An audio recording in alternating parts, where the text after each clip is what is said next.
Pode começar. Tá, já ou tem que contar? Já está Não, já online. pode começar, já Já. estamos on. Bom, boa noite a todos. É um grande prazer estar aí com vocês hoje, aqui em mais um evento online, né, do Instituto Racine. Hoje, né, a gente vem com um palestrante aqui bem ilustre, bem conhecido aqui no mercado de produtos para a saúde, e eu estou muito feliz dele ter aceito esse convite. Agradeço imensamente a participação de vocês, né? Vou falar um pouquinho de como vai funcionar esse evento. Então, a gente vai ter a apresentação, né? 50 minutos de apresentação e no final mais 10 minutos aí de perguntas que o Francisco se dispôs aí a estar, né, levando um pouco mais de conhecimento, tirando as dúvidas de vocês, né? O nosso evento hoje, né? A nova regulamentação europeia, monitoramento pós-mercado e tendências regulatórias em produtos para a saúde no Brasil. Então, ele vem, né, trazendo aqui, né, muita novidade, preparando a gente aí, né, para o que vem de novidades aí também com a Anvisa, porque ela realmente toma como parâmetros aí as regulamentações estrangeiras, né? Então, isso vem agregar muito aí no nosso dia a dia. Espero que vocês aproveitem bastante esse evento. E eu vou aproveitar agora para me apresentar e vou aproveitar que vocês estão aqui online também para divulgar um curso que eu sou coordenadora, né? Então, a gente tem um curso aqui no Instituto Racine, Assuntos Regulatórios, Boas Práticas e Auditoria em Produtos para a Saúde, também focado na RDC 16 de 2013. Vou aproveitar esse instantezinho também para me apresentar, né? Eu sou Elaine Cristina Iso Manzano, sou a coordenadora desse curso, sou farmacêutica, tenho MBA aí em logística empresarial, em assuntos regulatórios, sou vice-coordenadora da Comissão de Logística de Produtos de Interesse à Saúde no Conselho Regional de Farmácia, e possuo experiência aí, né, há um longo tempo aí em indústria, transportadora, distribuidora, importadora, empresas detentoras de registro de produtos para a saúde, e a gente vem aqui com muito amor e carinho trazer aí essa experiência para vocês, né? Hoje eu sou farmacêutica responsável da Politec Saúde, é um local que eu tenho muita gratidão e muito orgulho de fazer parte, e estamos aí agora para trazer um pouco desse nosso conhecimento do dia a dia para vocês. O objetivo do nosso curso é um curso intensivo, né? Ele tem como objetivo capacitar profissionais para atuar em assuntos regulatórios, focando também as boas práticas, tanto que esse curso, se o aluno tiver assiduidade, né, de 75% na avaliação, tirar nota 7, ele também ganha, né, ele também tem direito ao certificado de auditor interno de boas práticas aí, RDC 16. As aulas, né, um curso de aproximadamente de 5 a 6 meses, né? As aulas, elas são de terça-feira, das 18h30 às 22h30. O início desse curso será no dia 27 de abril, e vai terminar essa turma no dia 14 de setembro. Vocês podem ter mais informações aí sobre o curso intensivo de produtos para a saúde através do e-mail cursos@racine.com.br e também pelo site da Racine, ou pode até ligar e pedir orientação. Por favor, o próximo. Eu vou passar rapidamente aqui só a programação do curso para vocês que tiverem interesse. Então, nós temos 2 aulas, né, focada aí a introdução do mundo regulatório, a primeira aula com 4 horas, onde a gente fala sobre toda a legislação sanitária de produtos para a saúde, e como fazer um recurso, como tratar exigências. A segunda aula é regulamentação da empresa, né, autorização de funcionamento, responsável técnico e etc., né, tudo que envolve essa parte de regularização. Depois a gente entra nos módulos, né, de certificação de boas práticas. Aí a gente tem 3 aulas, 12 horas de boas práticas RDC 16, e a gente tem também uma aula, né, sobre a ISO 13485. Por quê, né? Hoje a gente tem muita auditoria do Inmetro, e mesmo que a empresa não seja certificada na ISO, nós temos que estar atendendo esses requisitos. Depois, uma aula específica de auditoria no sistema de gestão da qualidade, e depois uma aula também que vai focar em o gerenciamento de risco.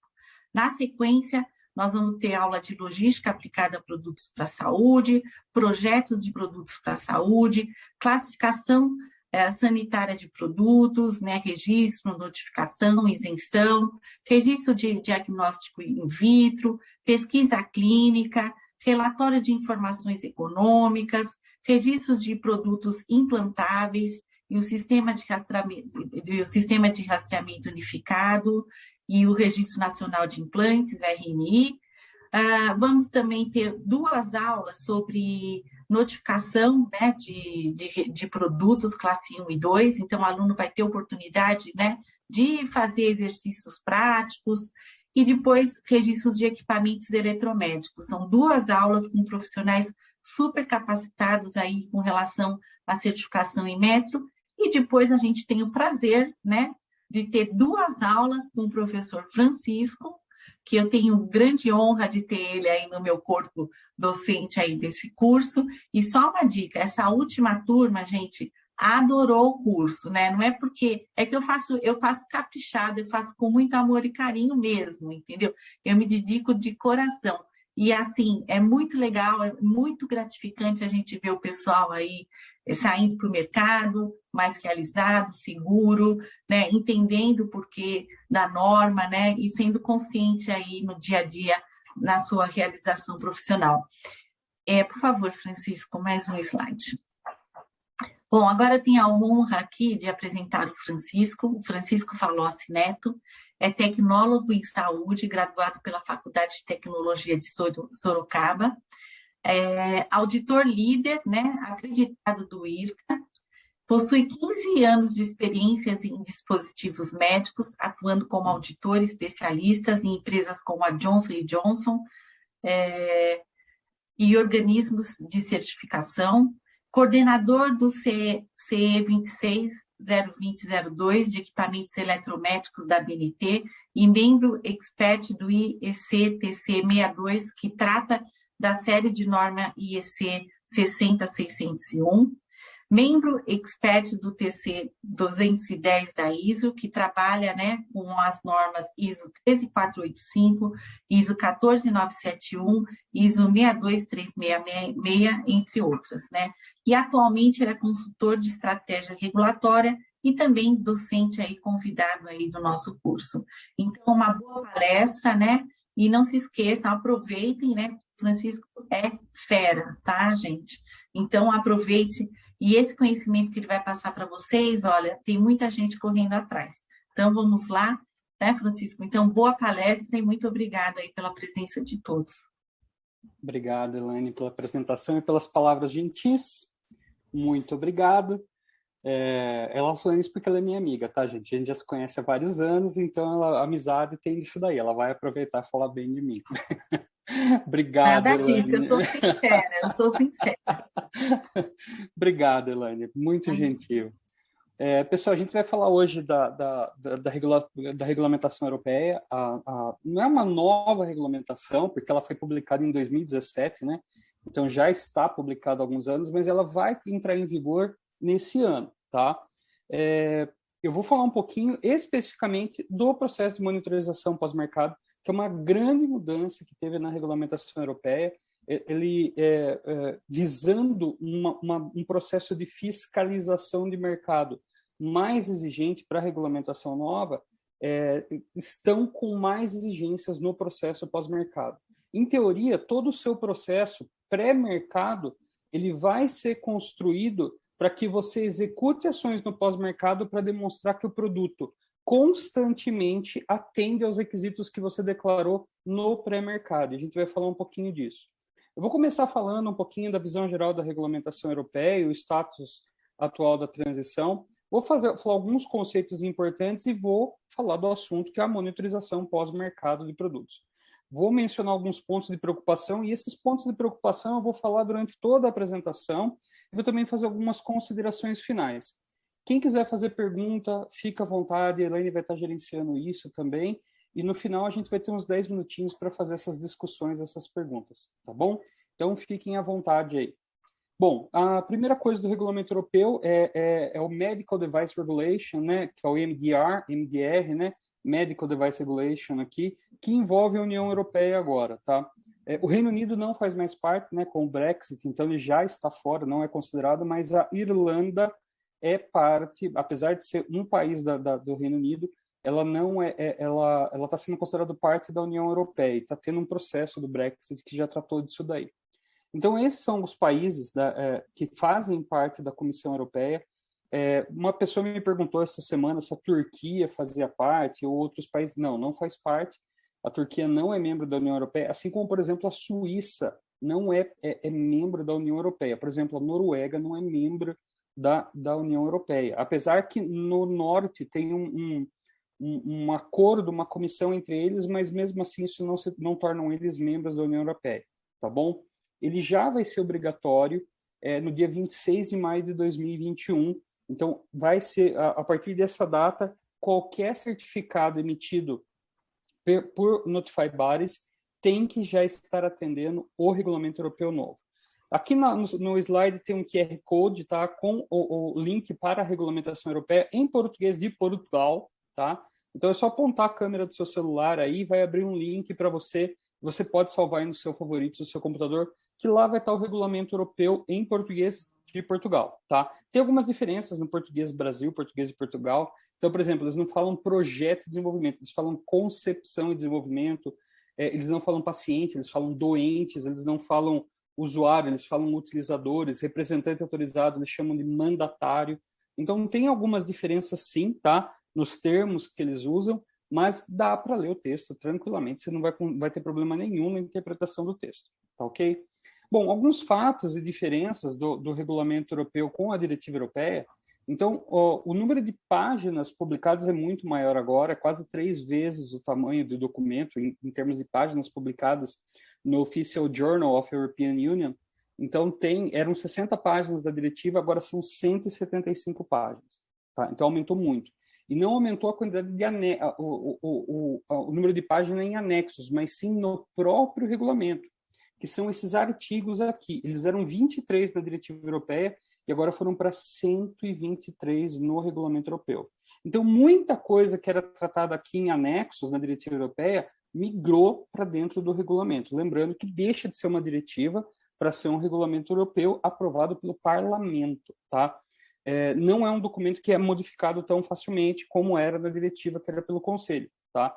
Então, agora, por exemplo, para mudar o regulamento europeu, ele tem que entrar na agenda de voto do Parlamento Europeu. Então, tem uma série de trâmites para fazer alterações. Além disso, com muito mais peso regulatório sobre isso, tá? Os anexos eram 12, agora são 17 anexos, tá? O termo risco era mencionado na diretiva europeia 52 vezes, agora ele é mencionado no regulamento europeu 243 vezes. O termo segurança era mencionado 32 vezes, agora é 288 vezes. E o termo avaliação clínica era mencionado apenas 13 vezes, agora ele é mencionado 145 vezes. Inclusive, na definição de finalidade prevista do produto, o uso pretendido, o uso destinado do produto, ele coloca o termo avaliação clínica lá. Ele fala que é o que você declara que o produto faz em qualquer um dos documentos, seja instrução de uso, site da internet, rótulos, etiquetas, qualquer material de divulgação que você use, conforme a avaliação clínica. Então, você tem que ter a avaliação clínica para comprovar a finalidade prevista do seu produto. Então, agora, se você escreve e fala assim, meu produto trata tal doença, você vai ter que ter avaliação clínica para comprovar que atende, que vai curar, vai tratar tal doença. Então, e cada vez mais a questão da finalidade prevista tem que estar mais específica. O tipo de doença, o tipo de usuário, o tipo de paciente com idade, raça, sexo, condição clínica do paciente, estágios da doença. Então, cada vez mais você vai precisar definir melhor para que o seu produto, qual a finalidade prevista do seu produto, tá? Porque agora tem uma grande parte de avaliação clínica por trás, que é o artigo 61 do Regulamento Europeu, que vai do 61 até o 82, diga-se de passagem, é um capítulo bem longo. Agora você vai ter o sistema UDI na Europa também, tá? Unique Device Identification, tem prazo de transição, vou falar brevemente sobre esses prazos de transição aqui, mas lembrando que quem começar um processo do zero, essa questão, para atender o regulamento europeu, o prazo não existe, você já tem que ter o UDI implantado. Ele é exigido para qualquer empresa, independente da classe de risco, que vai começar um processo pelo regulamento europeu, já vai ter que ter UDI implantado, tá? E a Europa já está publicando um monte de guidances para tratar só do UDI.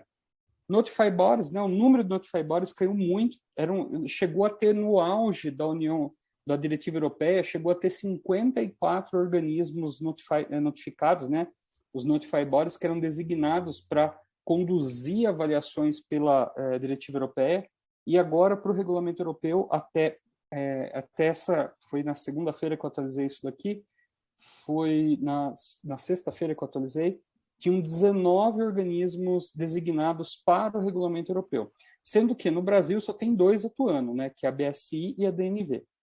Outros organismos não estão executando atividades fora da Europa, a não ser alguns que estão fazendo o mercado americano e alguma questão de Ásia e Oriente Médio. Mas eles não estão indo para baixo do hemisfério sul aqui, não estão vindo. Então, assim, já tem pouquíssimos organismos designados para o regulamento europeu.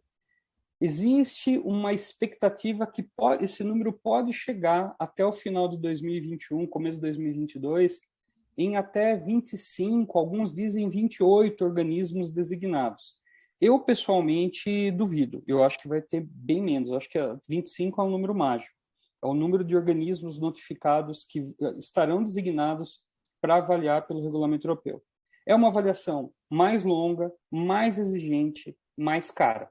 Então, para algumas empresas que eu tenho ajudado a fazer esse processo de transição para atender o regulamento europeu, eles já têm feito cotações com alguns organismos, eles estão falando que os valores subiram muito, tá? Eu tive acesso a alguns contratos e eu verifiquei assim algumas propostas que os valores subiram muito mesmo, tá?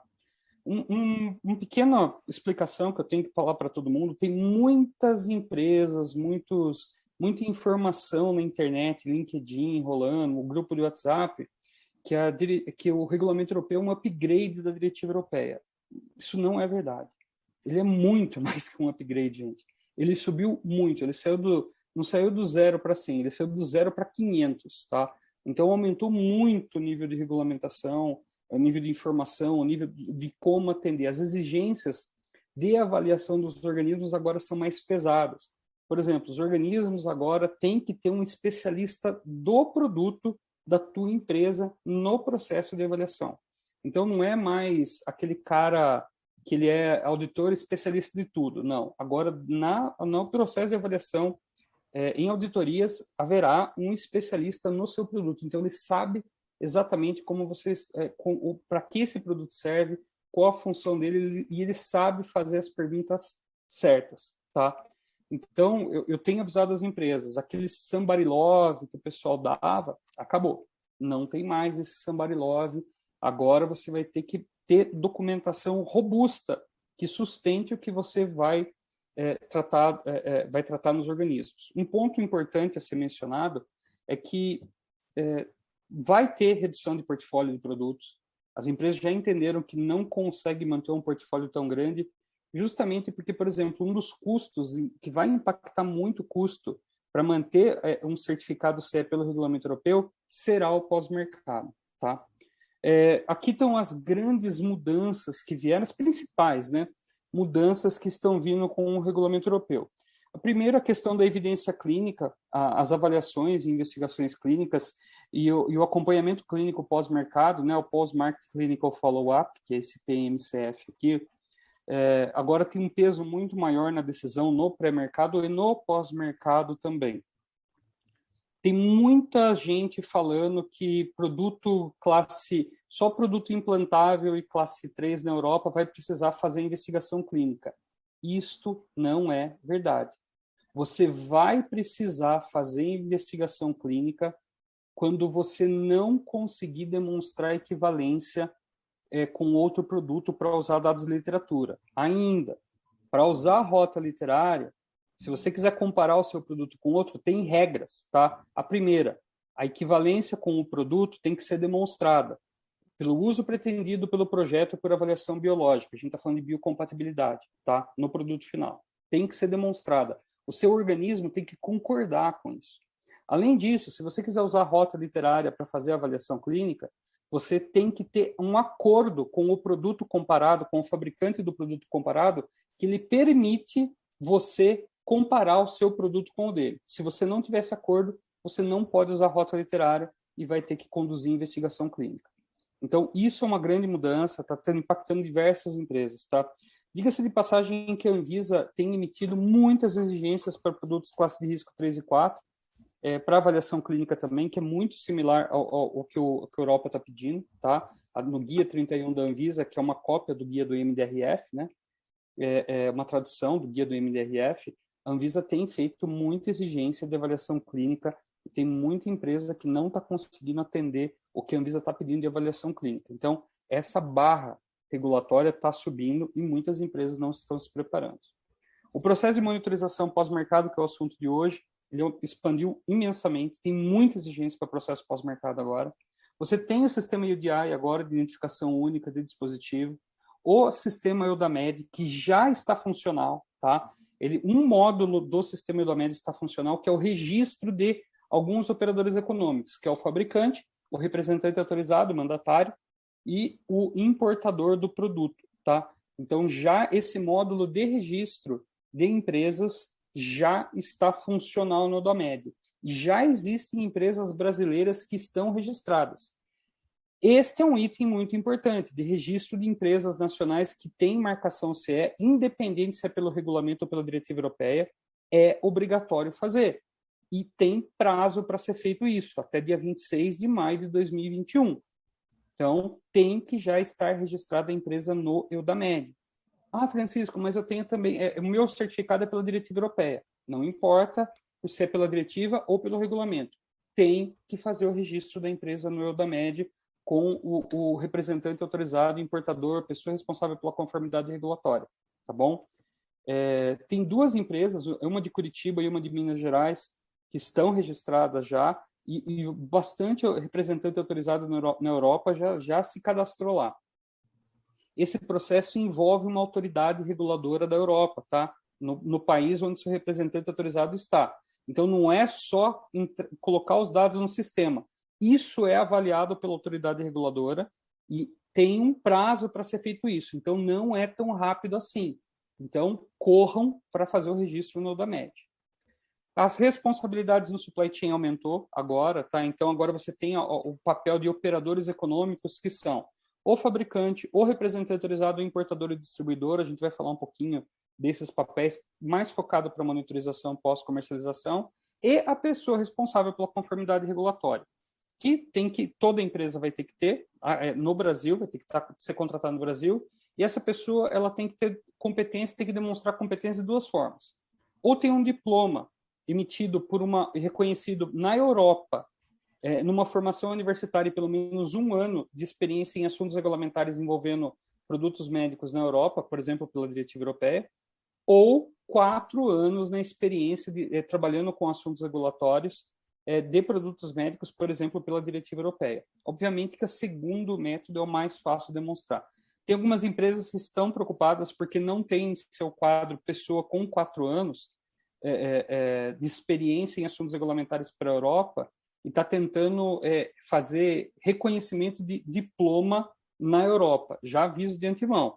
Essa é uma via extremamente dolorosa, bem complexa e não é rápido, tá? Então, talvez seja mais fácil a empresa ter uma pessoa que tenha 4 anos de experiência em assuntos regulamentares de diretiva europeia, trabalhando com dispositivos médicos, do que ter o diploma reconhecido, a não ser que você contrate um europeu, tá? Bom, esse aqui é um pouquinho do Eudamed, tá? Falar um pouquinho dele. Então, ele tem alguns módulos. O único módulo que está funcional ainda é esse sistema de registro de operadores econômicos. Estão previstos outros módulos para entrar em vigor ainda esse primeiro semestre, ou no máximo o começo do segundo semestre, que é o sistema de UDI, de banco de dados de UDI, tá? E vai ter também o sistema eletrônico de registro de dispositivo. Então, todo dispositivo médico que tiver marcação CE, mesmo pela diretiva europeia, vai estar registrado aqui no Eudamed, tá? Tem que registrar.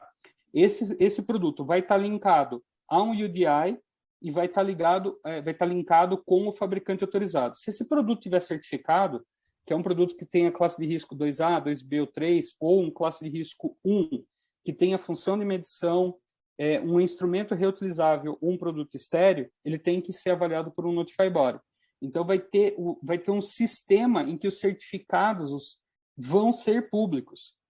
Os Notify Bodies vão colocar um link aqui de todos os certificados emitidos com informação completa de produtos, acessórios, família de produto, fabricante UDI no certificado, tá? Então, esse link do sistema eletrônico dos Notify Bodies e certificados vai estar associado a um sistema eletrônico de registro de produto ligado com o UDI e com o sistema de registro de operadores econômicos, que é o fabricante, representante autorizado e o importador. Não, o distribuidor, que é o vendedor do produto, não precisa estar registrado, mas tem controle que tem que exercer sobre esse cara. Mas isso a gente já vai falar.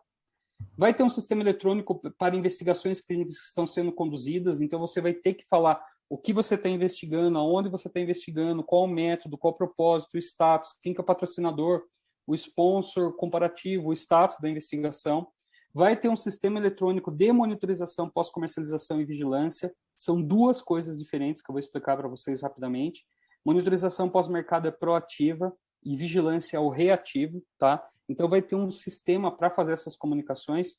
E o sistema eletrônico de fiscalização de mercado, que também é uma atividade de pós-mercado, que eu vou falar um pouquinho, que vai ser o chamado public shaming, né? O envergonhamento público. Então, agora vai ter um sistema que a Europa vai publicar os problemas com as empresas que ela tem verificado, que as autoridades europeias têm feito.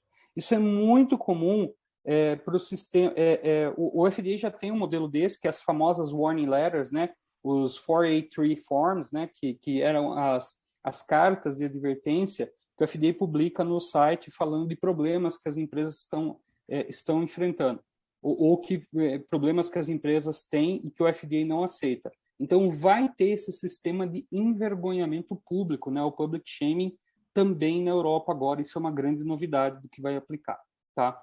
Monitorização pós-comercialização, a definição são atividades conduzidas pelos fabricantes em cooperação com os outros operadores econômicos, o seu importador, o seu distribuidor e o representante autorizado na Europa, os três, tá? E você tem que estabelecer e manter atualizado um procedimento sistemático, ou seja, um sistema de pós-mercado proativo para você buscar e analisar a informação sobre a experiência adquirida com os dispositivos no mercado. Então, você tem que proativamente ir coletar dados no pós-mercado de como o seu produto está funcionando. Então, se você declara que o seu produto vai tratar uma determinada doença em até 5 dias, você vai ter que amostralmente, numa amostragem com justificativa validada, ir coletar dados no seu pós-mercado que esse produto está se comportando da maneira como você declarou. Então, por exemplo, no caso de um implante, se eu falo que esse implante vai se ósseo integrar no corpo, que ele vai fazer a junção osso-implante em 30 dias, eu vou ter que coletar dados no pós-mercado que isso está ocorrendo. Se eu falo que o meu produto vai durar 20 anos, que o ciclo de vida útil esperado de 20 anos, eu vou ter que monitorar produtos no pós-mercado por 20 anos. E conforme você está vendendo produtos e colocando os produtos no mercado, esse monitoramento vai continuar e ainda aumentar, porque conforme você está disponibilizando mais produtos no mercado, a sua amostragem também vai ter que aumentar, certo? Para que você tem que fazer isso? Para identificar a necessidade de ação corretiva e preventiva, tá? Então, essa é uma das saídas do pós-mercado, um dos objetivos. Se você identificar qualquer problema ou qualquer situação que você acha que precisa tomar uma ação corretiva ou preventiva, até uma ação de campo, ele é o sistema que vai trazer as informações para você. E esse é um processo auditado pelos Notify Bodies, tá? Os Notify Bodies têm que concordar com o seu plano de monitorização pós-mercado. Então, não é uma coisa que não vai ter mais somebody love. Ah, não, é 10 produtos que eu vou coletar no pós-mercado. Não é assim. Você vai ter que coletar esses dados de maneira robusta, numa amostragem razoável. e você vai ter que justificar a quantidade de dados que você está coletando. Então, isso daqui, ele é um sistema muito maior de coisas. Então, ele foi dividido em praticamente 4 atividades de pós-mercado. Tá? O primeiro, processo de monitorização pós-comercialização, que é do artigo 83 até o 87, se eu não me engano, que ele vai falar do regulamento europeu, que ele vai tratar de monitorização, que é o sistema proativo de coleta de informações. Você vai ter o sistema de follow-up clínico pós-comercialização, que é o PMCF, né? O Post-Market Clinical Follow-up, que é um processo que tem relação com a avaliação clínica, que você vai ter que conduzir, e ele tem relação com um processo de monitorização proativo de coleta de informações no pós-mercado. Você vai ter o sistema de vigilância, que é muito parecido com o sistema técnico de vigilância, que é a notificação de evento adverso, queixa técnica, da mesma maneira que tem na RDC 67 de 2009 na Anvisa, é um sistema similar no regulamento europeu. Muda algumas regras, os prazos são diferentes, eu vou falar um pouquinho deles, mas o sistema de monitorização você vai ter que acessar o EUDAMED e fazer notificação de evento adverso, tá? E você primeiro notifica, depois você investiga, que é o mesmo sistema que a RDC 67 de Tecnovigilância usa, tá? E, por último, o sistema de fiscalização de mercado, que as autoridades europeias vão conduzir junto aos fabricantes, as autoridades competentes e os notify bodies, para avaliar como a empresa está se comportando, os produtos que estão funcionando no mercado, tá bom? Então, esse processo de monitorização pós-comercialização, ele vai envolver diversas áreas já de cara na empresa. Projeto de desenvolvimento, gerenciamento de risco, avaliação clínica, assuntos regulatórios, pessoal de marketing, assistência técnica, o SAC, que vão levantar as questões fundamentais que o meu pós-mercado vai responder. Fontes, por exemplo, de dados proativos no meu pós-mercado é a medição, monitoramento desse produto ou processo no pós-mercado, pesquisa com pacientes, usuários e outros. Ah, Francisco, eu posso fazer uma pesquisa de satisfação com o meu médico, com o meu paciente? Cuidado, talvez isso não vai responder adequadamente. E a pesquisa de satisfação não é considerado um sistema proativo, é um sistema reativo, porque você manda a pesquisa e você aguarda vir a resposta, não necessariamente se obriga. O sistema de monitorização pós-mercado é um sistema proativo em que você vai coletar as respostas, não vai ficar aguardando vir uma pesquisa de pós-mercado. Análise crítica de literatura que está sendo publicado, dados públicos de produtos similares. Agora tem uma regra que você é obrigado a fiscalizar o seu concorrente. Não só fiscalizar, você tem que avaliar tudo o que está acontecendo com ele, para avaliar se algum problema que ele está tendo pode impactar você, e você denunciar o seu concorrente, você é obrigado a denunciar caso ele esteja fazendo alguma coisa errada que é do seu conhecimento. O sistema de reclamações que vão alimentar, por exemplo, problemas que estão vindo de maneira reativa e como o meu pós-mercado deve proativamente ir buscar soluções para isso ou informações para alimentar essa base de dados de reclamação e qualquer outra fonte que seja proativa. As questões de vigilância pós-mercado também, que é o reativo, que é, por exemplo, reclamação, evento adverso, queixa técnica, ação de campo, recall, vão alimentar também esse processo, que você vai coletar os dados sobre o produto, do como ele está se comportando no mercado, tá? E isso vai servir para tomar decisão quanto à mudança de processo, análise crítica, revisão de gerenciamento de risco, avaliação clínica, ação de campo e recall da empresa, ação corretiva e preventiva, experiência e estratégia de marketing do produto, alteração nas informações do produto e também relatos de eventos adversos que vão surgir também, tá? Então, para que vai servir esses dados que eu vou recolher no pós-mercado? Primeiro, para atualizar a relação benefício-risco, né? Então, primeira função vai alimentar o gerenciamento de risco no processo. Depois, atualizar as informações de projeto e fabricação, tá? E as instruções de utilização, rotulagem do produto, que é parte do que você declara da finalidade prevista do produto. Terceiro, atualizar a avaliação clínica. Então, você vai coletar esses dados para demonstrar, primeiro, que a sua avaliação clínica está ok, está do jeito que eu tinha declarado no pós-mercado, está funcionando. Então, por exemplo, a coleta de dados no pós-mercado e avaliação clínica pós-mercado. Atualizar o resumo de segurança e desempenho clínico, que alguns produtos têm que publicar, tá? Principalmente produtos classe 3, classe risco 3 e 4, eles têm que publicar o resumo do comportamento do produto no pós-mercado.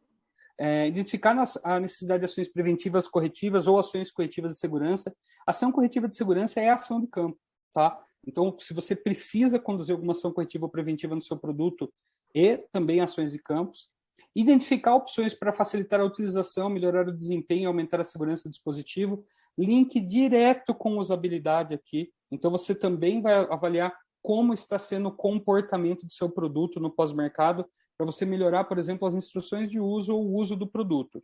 Então, aquelas reclamações que você recebe e fala, erro do usuário, erro do usuário, erro do usuário, agora você vai ter que vai ter que dar uma tratativa para isso. Por que o meu usuário está errando tanto? Ele está errando dentro de uma taxa esperada de usabilidade? Sim ou não? Então, o seu pós-mercado vai ter que responder isso. Então, como está sendo o comportamento e uso do meu produto, o cenário de uso do produto. Então, o seu pós-mercado tem que alimentar o seu estudo de usabilidade que você conduziu. Então, aquele estudinho de usabilidade que você fez, aquela entrevista com 5 médicos, e ele falou, o produto é bom, não vai servir mais. Você vai ter que ter base, vai ter que usar, por exemplo, uma norma como a IEC 62366, que é a norma de avaliação de engenharia de usabilidade de fatores humanos. E sempre que pertinente, contribuir para a monitorização pós-comercialização de outros dispositivos, que, como eu falei, agora você tem a obrigação de estar denunciando o concorrente, e o concorrente também vai estar fiscalizando você, tá? Porque agora as informações elas começam a ficar mais públicas e transparentes, e detectar e relatar tendências de queixas técnicas, situações, por exemplo, que são esperadas do produto. Por exemplo, eu verifiquei que o meu produto pode, em 10% dos meus pacientes, pode ter algum tipo de alergia ou dor de cabeça, mas isso é esperado no uso clínico do meu produto. Então, isso você vai ter que coletar esses dados e colocar isso num relatório de tendência que pode ser público, tá?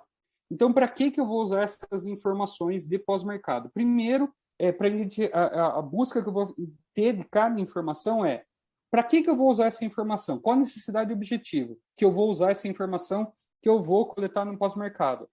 Eu falo que o meu produto vai tratar uma determinada doença com 5 aplicações. Então, essa é a necessidade e objetivo que eu preciso de resposta. Então, eu vou criar uma série de perguntas fundamentais e quais são essas informações que vão me responder essas perguntas. Eu vou identificar como essas informações vão ser buscadas na prática, no uso dessas informações, e quais são os métodos proativos e reativos para a coleta desses dados. Então, por exemplo, tem uma parte que vai vir de reclamação, tem produto que não vai ser 5 aplicações ou 3 aplicações, vai ser 7, mas isso é dentro de uma taxa esperada, mas proativamente eu vou ter que coletar de tantos pacientes para avaliar como isso está se comportando e etc. Vou desenvolver talvez uma pesquisa de informações com base no método que eu escolhi, aplicar esse método para garantir, por exemplo, para tabular resultado em dados quantitativos, por exemplo, que vão me trazer informações. Isso tem link direto com o gerenciamento de risco, tá? Que o processo de coleta de dados para demonstrar, por exemplo, que o seu controle de risco foi eficaz, tá? Você vai montar um relatório e tomar a decisão se o seu produto está cumprindo aquilo que você declara, aquilo que você reivindica que o produto faz, tá? E vai gerar isso em resultados e planos para todos envolvidos, vai apresentar, por exemplo, para o seu Notify Body. E isso é um processo contínuo. Não é, no final do mês eu vou atrás, não, vai dar trabalho. Você vai ter que escolher pacientes, você vai ter que entender o perfil do paciente que eu vou precisar coletar informação, o tipo de doença, e é uma etapa que uma equipe que talvez esteja dedicada para coletar esses dados e buscar essa informação. Um exemplo bem prático, as empresas hoje elas já perceberam que a minha equipe de venda não tem especialidade para isso. E eles têm que ter o tempo deles para vender produto, não para coletar dados. Então, as empresas já estão percebendo que ela tem que criar uma equipe para fazer isso. Então, para ir no pós-mercado, coletar dados, para buscar essas informações no pós-mercado e responder essas perguntas. Então, isso já começa assim, a criar essa equipe. Primeiro, não tem esse profissional pronto no mercado, você vai ter que formar esse profissional, vai ter que desenvolver o conhecimento desse profissional. E até isso começar a dar resposta leva tempo. Então, como as empresas vão fazer isso, tá? Então, isso é uma outra situação. Então, você tem o sistema de monitorização pós-comercialização, tá? Que é o sistema proativo, que você vai ter que gerar planos de monitorização, é obrigatório, o anexo 3 até fala o que tem que ter nesse plano. Você vai ter que gerar relatórios, tá? Para produto classe 1 é um relatório de monitorização de pós-comercialização mais simples, mas para produtos de classe 2A, 2B e 3 é um relatório periódico de segurança, que vai ser de tempos em tempos atualizado. Para produto classe 3 e produto classe 2B, esse relatório tem que ser atualizado no mínimo anualmente, tá? E esse processo vai ter link direto com o sistema de vigilância, que é o processo reativo, que a informação chega para a empresa, tá ok? Então, esse processo de vigilância vai ter a comunicação de incidente grave e ações coletivas de segurança, que são as ações de campo. Você tem que ter um sistema para tratar os relatórios de tendência de produto, dessas queixas técnicas já esperadas do seu produto, que clinicamente são esperadas, que podem ocorrer no uso do seu produto, e fazer essa análise de incidentes graves e de ações coletivas de segurança que você precisa, talvez, executar para o seu produto também, tá? A parte de fiscalização pós-mercado, que são realizadas pelas autoridades competentes, ela vai avaliar qualquer dispositivo suspeito que podem constituir um risco inaceitável ou uma não conformidade. Isso vai vir do sistema de denúncia. Esse sistema de denúncia pode ser anônimo, tá? Vai ter confidencialidade do dado, assim como existe na Anvisa hoje já. Então, vai ser um sistema anônimo, vai ser preservado a sua identidade e você pode denunciar qualquer produto que pode representar um risco na Europa.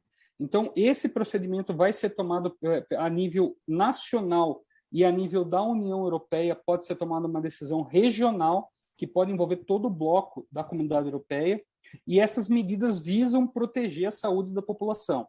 Tá? Assim como a Anvisa, a missão da Anvisa é proteger a saúde da população por meio do quê? Da regulação de mercado, a Europa está determinando da mesma maneira. Eu vou regular o mercado para proteger a população da saúde. Ah, mas e o hospital? Aí é outro tipo de regulação a nível do Ministério da Saúde dos países membros da União Europeia. O que a Europa está fazendo é criar como o mercado vai funcionar, tá ok? Então, você tem esses dois sistemas, tá, de monitorização pós-comercialização e o de vigilância. Tá? O vigilância é o reativo, tá? Então, você tem que ter um sistema de tratativa de reclamação, coleta de experiência adversa com o produto que pode requerer notificação. Então, tem que ter um sistema de categorização, criação para avaliar. Tem novos prazos, tá? Então, aqui, por exemplo, dependendo do tipo de incidente que você precisa reportar, o prazo pode ser de 2 dias. Então, se sexta-feira, 6 horas da tarde, você recebeu uma informação de uma coisa séria, você vai ter até domingo, 6 horas da tarde, para reportar esse problema, tá? Também vai acontecer de ser 10, 15 dias que tem que ser relatos desses incidentes adversos. Lembrando que você só vai precisar relatar o que está acontecendo na Europa, tá? Então, também isso envolve treinamento das equipes que estão vendendo o produto na Europa, né? Que está colocando o produto na Europa. O sistema de ação de campo pode incluir recall, pode incluir mensagem de alerta, tá? Por exemplo, para uso off-label de produto. É link direto com o da MED, tá? Então, vai ter rastreio pelo sistema UDI, de identificação única do produto, e você vai ter que gerar esses relatórios de análise de tendência também no pós-mercado. O sistema de monitorização pós-comercialização, que é o que mais vai dar trabalho, né? Que é um sistema proativo de coleta de dados da experiência do produto. Você vai ter que gerar, por exemplo, um relatório também chamado PSUR, que é o Periodic Safety Update Report, que é relatório periódico de atualização de segurança, que você está coletando dados que estão comprovando que o seu produto está seguro. Essa frequência desse relatório vai depender da classe de risco, tá? Para produtos de classe de risco mais alta vai ser anual, tá?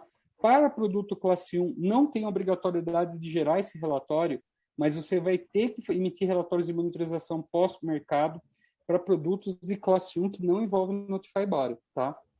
Então você vai ter que publicar, e esse relatório vai ser em uma base de dados pública, por exemplo, o da MED, tá? E é um processo auditado, então os Notify Bodies vão ter que concordar com o seu plano de monitorização e com as atividades que você está realizando.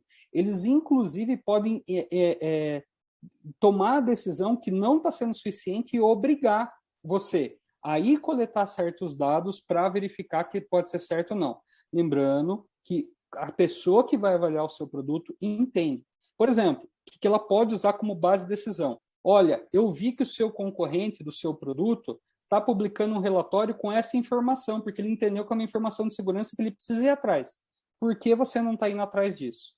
Ele pode usar essa informação para te cobrar e ele vai exigir que você tome ações quanto a isso, para que você demonstre que o produto é seguro. Então, essa questão de comparação de produtos fica muito mais pesada a partir de agora. O relato de incidente de evento de queixa técnica, que é um relato de tendência, que é o artigo 88, tá? Então, você vai criar baseado numa estimativa, por exemplo, de alguns casos clínicos, um risco clínico, por exemplo, com gerenciamento de risco, que pode vir de literatura, pode vir de avaliação e investigação clínica, e você vai estimar, por exemplo, é esperado que depois que use o meu produto, o paciente sinta dor por 5 dias. Então, isso é um desempenho esperado do seu produto, e a dor é uma coisa natural que clinicamente é aceitável. Por 5 dias é clinicamente aceitável que o paciente pode ter um tipo de dor. Um exemplo bem prático. Então, você vai colocar, por exemplo, que para o seu produto, pelo que você declara, é razoável que o paciente até 5 dias possa ter dores pós-uso do meu produto. Tudo bem? E eu crio uma linha base para isso, tá? Clinicamente, é aceitável que até 10 dias depois do uso do produto, o paciente pode ter aceitador. É uma faixa de normal de variação que pode ocorrer dos dados clínicos. Então, conforme o tempo vai passando, você vai ter que estar coletando informações a respeito disso. A monitorização desse tipo de situação, porque é uma coisa que você declara como desempenho do seu produto.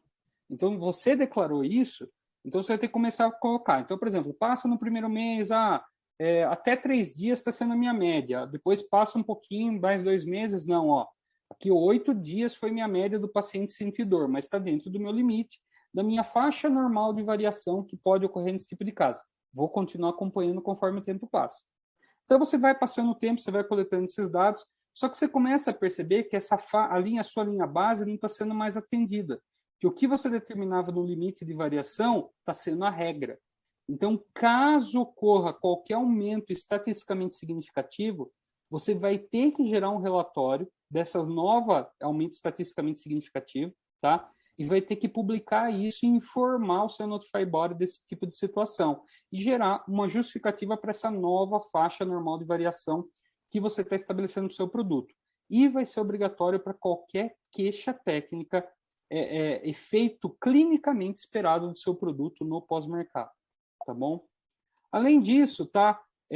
Para a questão de transição da regulamentação, como eu falei para vocês, dia 26 de maio de 2021 é a data de aplicação do regulamento europeu, tá? Ele, volta a dizer, é um regulamento que foi publicado lá em 2017, não é para ser novidade para muita gente, mas para alguns tá? Mas produto classe 1, que é a autodeclaração de marcação CE, esses produtos, eles automaticamente têm que atender o regulamento europeu no dia 26 de maio de 2021. Então, você já tem que estar atendendo o regulamento inteiro. Avaliação clínica, gerenciamento de risco, anexo 1 de segurança e desempenho, monitorização pós-comercialização, o link no EUDAMED e a preparação para a publicação para o UDI. Então, produto classe 1 já tem que atender. Produto que está atendendo a diretiva, que tem certificado válido, lembrando que os certificados podem ter validade de 5 anos, mas não mais que dia 25 de maio de 2024, que é o prazo máximo que vai ser aceito os certificados pela diretiva, mesmo esses produtos, eles têm que atender o capítulo 4 inteiro do regulamento europeu, que trata de monitorização pós-comercialização. Então, é do artigo 83 até o artigo 100. Tem que estabelecer um processo de monitorização pós-mercado para produto que atende a diretiva também, tá? Ainda, tem que fazer o registro do dispositivo no EUDAMED, mas lembrando que esse módulo não está funcional ainda, tá? Mas a Europa já publicou um guia com provisões, como fazer esse processo enquanto o EUDAMED não está online, e o registro de operadores econômicos. Então, tem que estar registrado também no EUDAMED, mesmo que você tenha um certificado válido pela diretiva europeia, tem que ter registro nos operadores econômicos também no EUDAMED, tá? Esse módulo está funcional. Francisco, tem alguma chance de atrasar a vigência, né, a data de aplicação do regulamento europeu para outra data por questão do Covid? Não. A Europa já se manifestou e falou que esse é o prazo máximo de transição. Então, assim, vai ser 26 de maio de 2021, não tem nenhum movimento do parlamento, do Conselho Europeu, para modificar essa data. Então, a regra vai virar dia 26 de maio de 2021. E era isso que eu precisava apresentar para vocês hoje, tá? Essas são algumas das informações que eu precisava passar. São muitas informações, obviamente, a gente está falando de bastante coisa, o assunto é extenso. Eu, por exemplo, dou cursos de vários dias sobre o regulamento europeu, porque é um assunto muito extenso. Então, e cada empresa vai ter sua particularidade, dependendo da classe de risco, dependendo do tipo de produto. Então, todas as atividades agora têm que ser muito bem planejadas para essa transição. E vou passar a palavra para a Elaine. Muito bom, Francisco. Nossa, adorei. Acho que, né, trouxe uma luz aí para quem quer conhecer um pouco aí do pós-mercado, né, as novas normas aí europeias. Eu acho que isso é importante porque também eu acho que traz um diferencial no nosso trabalho aí, né, em tecnovigilância, a gente ficar mais esperto na importância que é realizar isso tudo muito bem feito. Bom, vou às perguntas aqui. A primeira é da Vanessa Andrade de Moura. Ela fez essa pergunta na hora que você estava apresentando, mas eu não fui interromper, né? Ela queria saber, essa amostragem está definida na MDR? Foi quando você começou a explicar sobre se você aumenta o número de equipamentos, você vai ter que aumentar a amostragem, mais ou menos nesse contexto que eu entendi a pergunta dela. Sim, sim, você vai ter, não existe, assim, a Europa não vai trazer o nível de amostragem, mas a amostragem, a empresa não pode tirar isso do chapéu. Então, assim, por exemplo, que eu vejo muito comum, eu amostro 10 produtos por mês. Por quê? Porque Deus quis assim. Porque o expert da empresa falou que é bom. Não. A palavra do expert agora é a opinião de um profissional, não quer dizer que esse profissional é o bambambam do mercado. Então, você tem que ter uma justificativa com um racional matemático válido para isso. Lembrando, por exemplo, que normas como a 13485 de Sistema de Gestão da Qualidade já falam isso, tá? Que planos de amostragem tem que ter justificativa técnica para a escolha dele. Então, você vai ter que criar uma justificativa técnica razoável. Já digo de antemão, os dados só da Europa, do pós-mercado da Europa, não serão suficientes para coletar essas informações de pós-mercado para atender ao regulamento europeu. Então, você vai precisar coletar dados no Brasil, na América Latina e qualquer outro mercado que você comercializar o seu produto. Essa coleta de comportamento de dados no pós-mercado vai servir para você alimentar o seu pós-mercado, que vai gerar uma informação para demonstrar para a Europa, para a comunidade europeia, que o seu produto é seguro. Então, eu já aviso de antemão. Talvez a sua não é só dos produtos que você está vendendo na Europa. Você vai ter que coletar informações também de outros mercados, tá bom? Um exemplo bem prático, tá? Tem uma grande multinacional aí que ela criou uma equipe do zero aqui no Brasil para coletar dados de pós-mercado do Brasil para alimentar a base de dados europeia. Certo. Muito obrigada. Agora, vamos para a pergunta da Maria Oliveira. Elaine Francisco, boa noite. Pergunta: quem é o responsável pela elaboração dos relatórios? Só o fabricante? Centralizado no fabricante? Os distribuidores também devem elaborar os relatórios e as demais atividades? O fabricante é o responsável final porque ele é o auditado. O distribuidor ou importador não é auditado. O representante autorizado será, tá? Ele é parte da auditoria agora do Notify Body. Lembrando, tá, que uma das auditorias no ciclo de auditoria será não anunciada. Então, assim, é o fabricante que tem que estar responsável e tem que ter o rastreio do produto até a instituição de saúde, o hospital, a clínica ou o médico, o paciente que está usando o seu produto. Vai depender muito da natureza do produto. Então, agora, você mandar para o distribuidor, você tem que saber aonde o produto está para coletar no pós-mercado. Então, é uma atividade que talvez você vai ter que treinar seus distribuidores para como seria a coleta de informação para ele passar para você, fabricante. Então, você vai ter que fazer isso, mas a responsabilidade sempre vai ser do fabricante, porque o certificado é emitido por produto para um fabricante.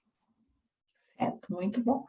Agora, da André Alves Gomes, existe alguma situação, / ocorrência, prevista no sistema que leve a uma notificação à Anvisa? Eu não entendi o link. Peraí, repete a pergunta. Eu não entendi o link do regulamento europeu com a Anvisa. Assim, Existe alguma situação, ocorrência prevista no sistema que leve a uma notificação à Anvisa? Se ocorre uma ocorrência lá fora, né, um produto que você fabrica aqui no Brasil, você vai notificar a Anvisa? Para sistema de tecnovigilância Brasil, RDC 67, se ocorrer um problema lá fora com um produto que é do mesmo lote ou faz parte do número de série afetado por um processo lá fora, você tem que comunicar a Anvisa. Isso é parte de tecnovigilância da RDC 67 e da RDC 23, tá? Então você tem que comunicar esse tipo de coisa.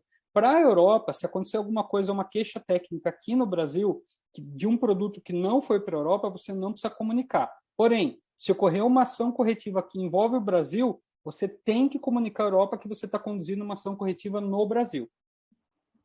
Certo. Agora, do Luiz Fernando Duarte de Carvalho, ele dá boa noite, Francisco, excelente apresentação.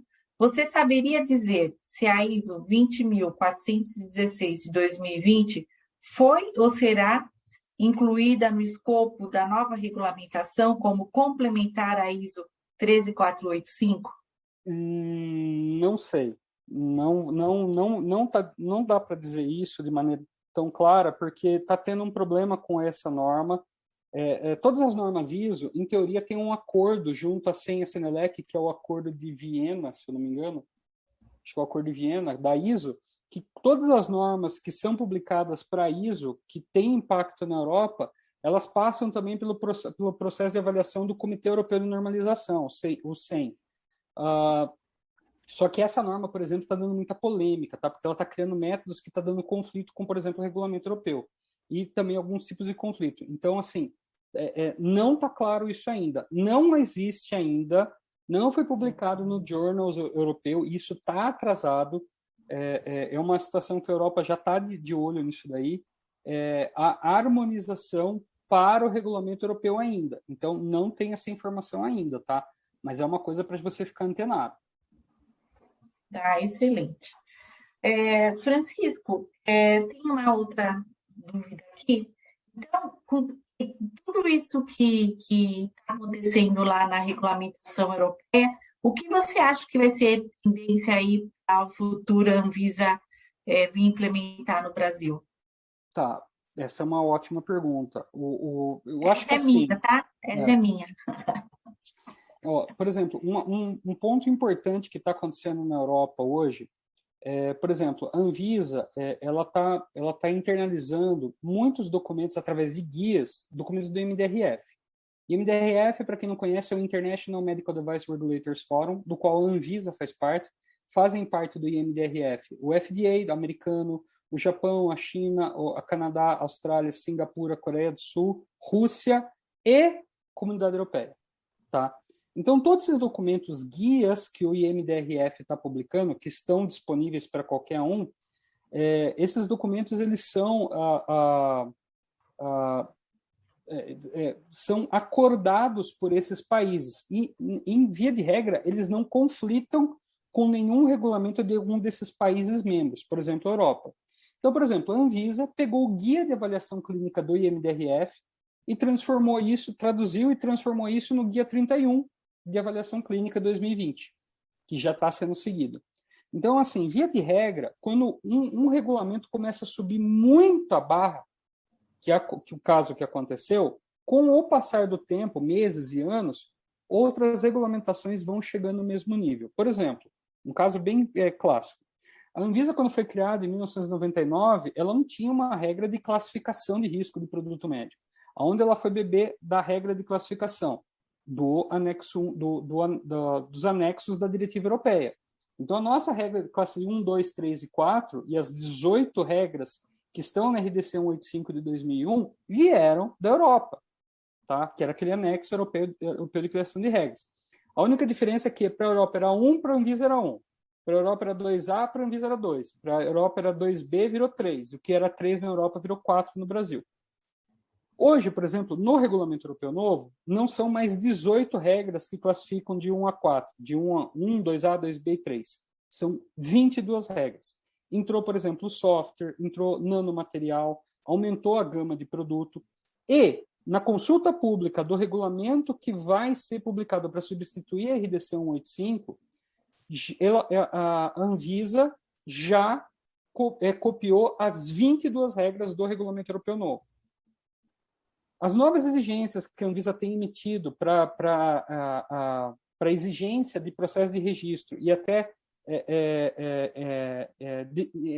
indeferimento de registros que ela tem colocado, é tudo baseado na avaliação clínica não adequada.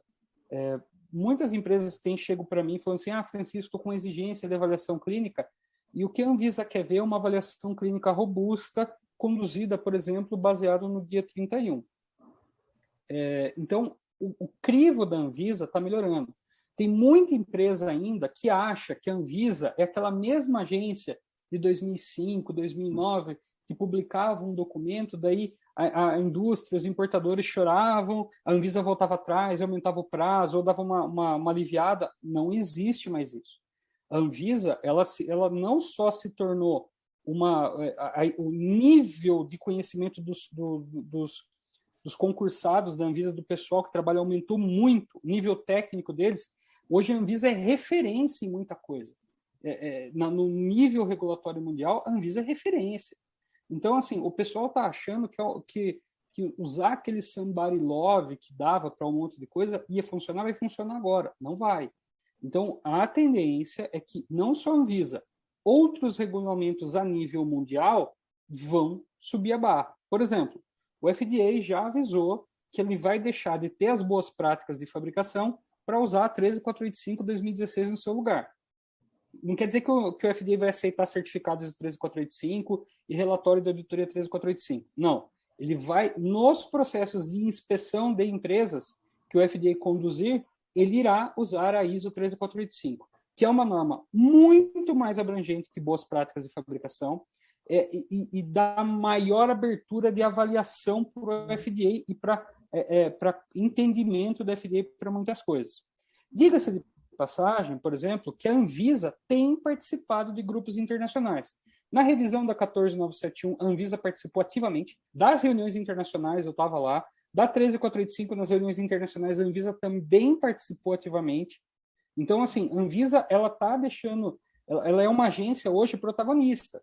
Então, ela não dá mais para entender a Anvisa como uma agência de dar somebody love, vou fazer qualquer coisa. A Anvisa não tem mecanismo de dar tapinha na mão de empresa. O mecanismo que ela tem é suspensão, cancelamento, auto de infração, multa, prisão, ação de campo, interdição de fábrica. Então, tem que entender que é um novo momento regulatório a nível mundial. Esse, por exemplo, o processo de monitorização pós-comercialização que a Europa está exigindo, está sendo muito bem visto por outros reguladores de mercado. Nossa, isso foi muito boa essa sua explicação, né? Dá para a gente se localizar aí no momento, né? Dessa transformação aí no mundo, né? De subir essa barra, e isso é muito importante para a gente como paciente mesmo, né? Ter essa segurança e qualidade garantida aí nos produtos que a gente vê cada história, né? Cada caso, então isso vem de encontro aí nessa melhoria que a gente espera. Francisco, adorei a palestra, parabéns, né? Muito obrigada por ter aceitado esse convite. É uma grande honra aqui para a gente. Em nome do Instituto Racine, eu agradeço a participação de todos, né? Nesse momento que a gente teve aí de aprendizado aí, né? E de enriquecimento aí, né? Para a nossa vida profissional. E vai mais uma vez o meu convite aí a quem está assistindo a participar aí do curso intensivo de assuntos regulatórios, boas práticas e auditoria aí de produtos para a saúde. Vai ser um prazer ter vocês aí no nossa nova turma, né? A turma 19, que começa aí dia 27 de abril, e estamos aí, né? Para fazer a diferença aí profissionalmente no nosso dia a dia. Então, muito obrigada a todos. Eu vou dar agora por encerrada o nosso evento de hoje, tá? Então, tchau para todos e muito obrigada, Francisco. Obrigado, Elaine. Obrigado, pessoal que acompanhou aí.